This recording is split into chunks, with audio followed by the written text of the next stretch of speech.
Hi everyone, तो हाजिर है दोस्तों फिर एक बार न्यू क्वेश्चन के साथ। तो आप ये क्वेश्चन देख सकते हैं, ये आइडियल गैस इक्वेशन से सोल्व होने वाला क्वेश्चन है। वो काफ़ी इजी क्वेश्चन है। जैसे हम आइडियल गैस इक्वेशन हमें पता है क्या होता है, P V is equal to N R T. लेकिन इसमें आइडियल गैस इक्वेशन की क्या है, मोडिफाइड फॉर्म यूज़ होगी। अब हम जानते हैं कि P V is equal to N R T क्या, P V equal to N R T होता है, पीवी इक्वल टू एनआरटी होता है। अब हमें क्या चाहिए इसके, अब हम क्वेश्चन को पढ़ लेते हैं। Two non reactive mono atomic ideal gas have their atomic masses in the ratio 2:3। The ratio of their partial pressure when enclosed in a vessel kept at a constant temperature is 4:3। The ratio of their densities. अब हमें density का ratio चाहिए। अब ये हम हमारी ideal gas equation किसकी term में है, प्रेशर की, वॉल्यूम की, मोल की और टेम्परेचर की। अब यहाँ डेंसिटी का कोई टर्म है तो हमें डेंसिटी बनाना पड़ेगा। कैसे बनाएंगे हम, तो हम v को इधर को ले जा सकते हैं और n को हम क्या लिख सकते हैं, n को हम लिख सकते हैं, जैसे ये वाला n है, इस n को हम लिख सकते हैं w अपॉन m। w क्या होता है, given mass upon molecular weight.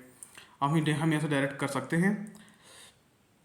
तो हमने p को इधर किया, इसे w अपॉन m किया, r हो गया और ये t हो गया।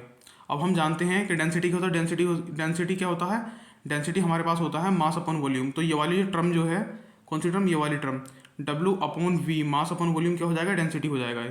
ठीक है, हम डेंसिटी की टर्म में लिख सकते हैं P इज इक्वल टू, हमारे पास हो जाएगा ये P इक्वल टू, हमारे पास हो जाएगा ये D R T upon M. Final equation ये आ गया। हम डेंसिटी की टर्म में पूरे फॉर्मूले को हम लिख सकते हैं। कैसे लिखेंगे, अब देख लें हम।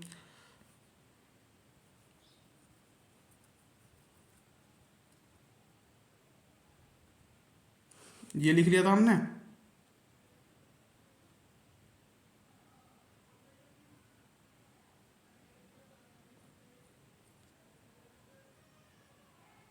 अब जो है हम इसे डायरेक्टली किसकी टर्म में, डेंसिटी के टर्म में हम लिख सकते हैं। कैसे लिखेंगे डेंसिटी टर्म में, तो डेंसिटी इज इक्वल टू क्या हो जाएगा हमारे पास, P M upon R T.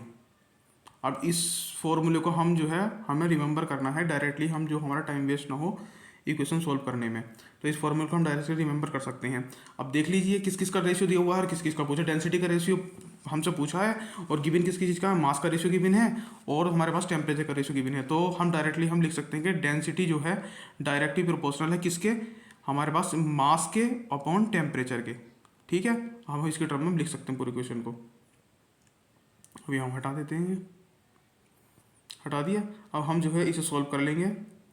लिखेंगे हम d1 upon d2 equal to क्या हो गया हमारे पास, m1, क्योंकि m डायरेक्टली प्रोपोर्शनल था, m1 अपॉन m2 और ये इनवर्सली प्रोपोर्शनल था, क्या था, टेम्परेचर।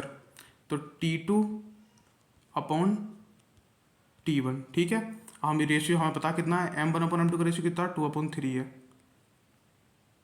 और हमारे पास T2 अपॉन T1 का, T1 अपॉन T2 का 4/3 था, तो T2 upon T2 upon T1 कितना हो जाएगा, 3:4